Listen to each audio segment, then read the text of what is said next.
Man Visible and Invisible by C.W. Leadbeater. Chapter 20. The Health Aura. Hitherto, we've been dealing exclusively with those bodies of man which are connected with the higher planes, but our subject would not be completely treated if we omitted all reference to the minutely subdivided physical matter which is seen by clairvoyant sight to be part of the aura of man. Much of that matter is in the etheric state and constitutes what is also called the etheric double. This is not in any sense a separate vehicle, but must be considered simply as part of the physical body. It is clearly visible to the clairvoyant as a mass of faintly luminous violet-gray mist interpenetrating the denser part of the physical body and extending very slightly beyond it, as will be seen in plates 24 and 25. This etheric matter is the link between the astral and the physical, but it has also a very important function as the vehicle of the vital force of the physical plane. This vital force is poured upon us from the sun, which is the source of life in this inner sense, as well as by means of its light and heat in the outer world.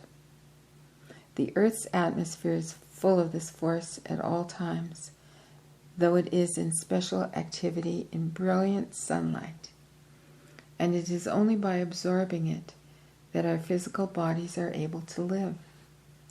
The absorption of this vital energy is one of the functions of the etheric part of the body, which we call the spleen, and that organ possesses the curious property of specializing and transmuting the force as it passes through it, so that it presents a totally different appearance.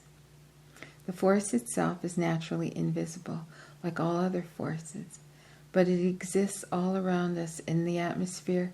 It clothes itself all around us.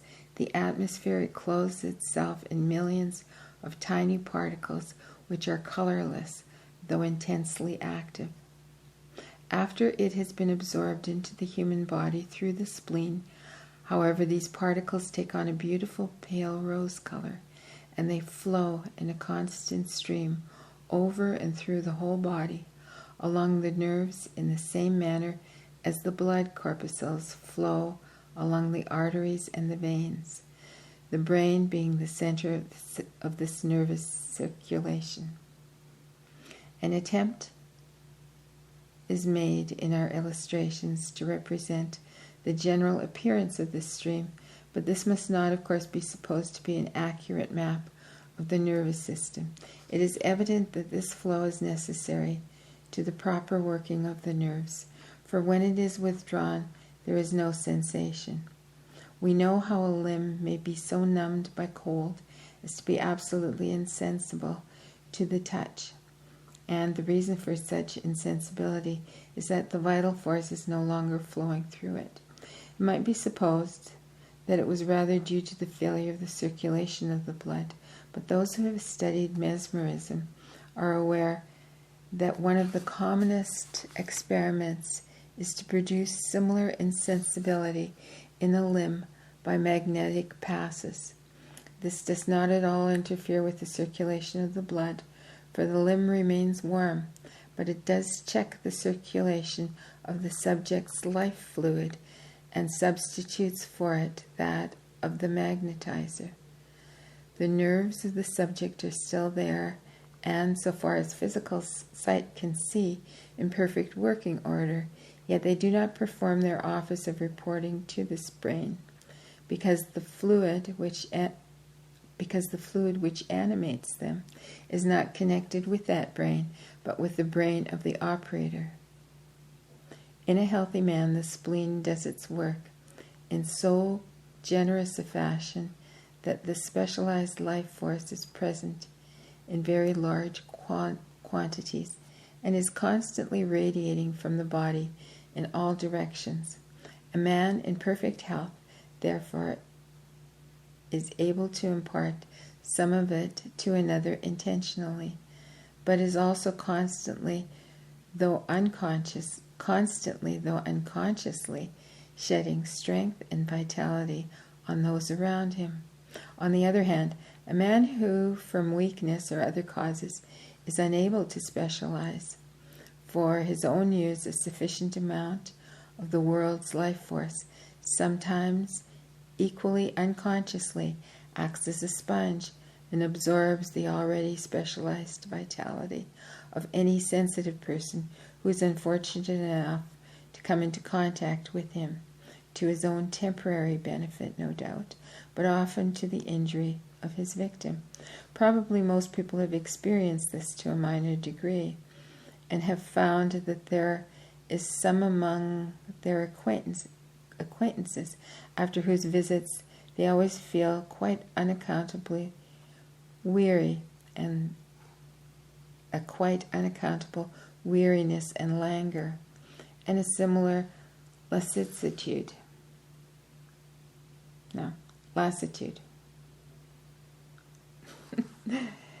Lassitude is frequently felt by persons who attend spiritualistic seances without taking special precautions against the drain upon their vital force set up in the course of their manifestations. This radiation produces a striking effect upon the appearance of what we may call the purely physical part of the man's aura. It is well known that tiny particles of dense physical matter are constantly being thrown off from the man's body in insensible perspiration and in other ways.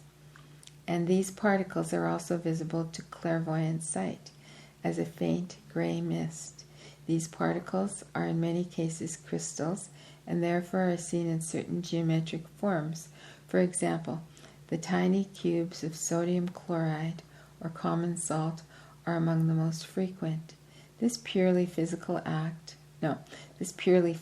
part of man's surrounding is sometimes called the health aura, from the fact that its condition is greatly affected by the health of the body from which it emanates.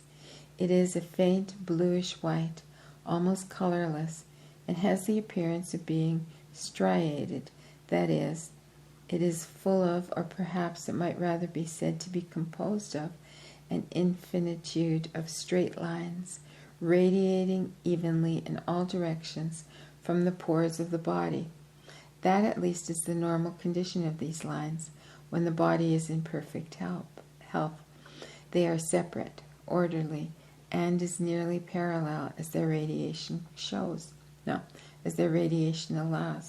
But on the advent of disease, there is an instant change, the lines in the neighborhood of the part affected becoming erratic and lying about in all directions, in the wildest confusion, or drooping like stems of faded flowers. The reason for this curious appearance is itself an interesting one. We find the rigidity and the parallelism of the lines of this health aura are caused by the constant radiation of life form from the healthy body, and as soon as this radiation ceases, the lines fall into the confused condition described above. As the patient recovers, the normal radiation of this magnetic form of vital energy is gradually resumed, and the lines of the health aura are thereby combed into order once more. As long as the lines are firm and straight, and the force steadily radiates between them, the body seems to be almost entirely protected from the attack of evil influences, such as germs of disease, for example, such germs being repelled and carried away by the outrush of the life force. But when, from any cause, through weakness, through wound or injury, through over-fatigue, through extreme depression of spirits, or through the excesses of an irregular life, an unusually large amount of vitality is required to repair damage or waste within the body, and there is consequently a serious diminution in the quantity radiated. This system of defense becomes dangerously weak, and it is comparatively easy for the deadly germs to effect an entrance. It may also be mentioned that it is possible by an effort of will to check the radiation of vitality at the outer extremities of its lines, and there to build it into a kind of wall or shell which will be absolutely impervious to these germs, and, with a little further effort, impervious to any other kind of astral or elemental influence, so long as such effort of will is maintained. Illustrations of this aura, showing its appearance in health and disease, respectively, will be found in plates 24 and 25. It must be remembered that it is almost colorless, so that, although it is physical matter and so needs less developed sight than the astral part of the aura, yet this latter is so much more conspicuous by reason of the brilliancy of its flashing colors and its constant movement that it is often seen at an earlier stage of the man's progress than the other.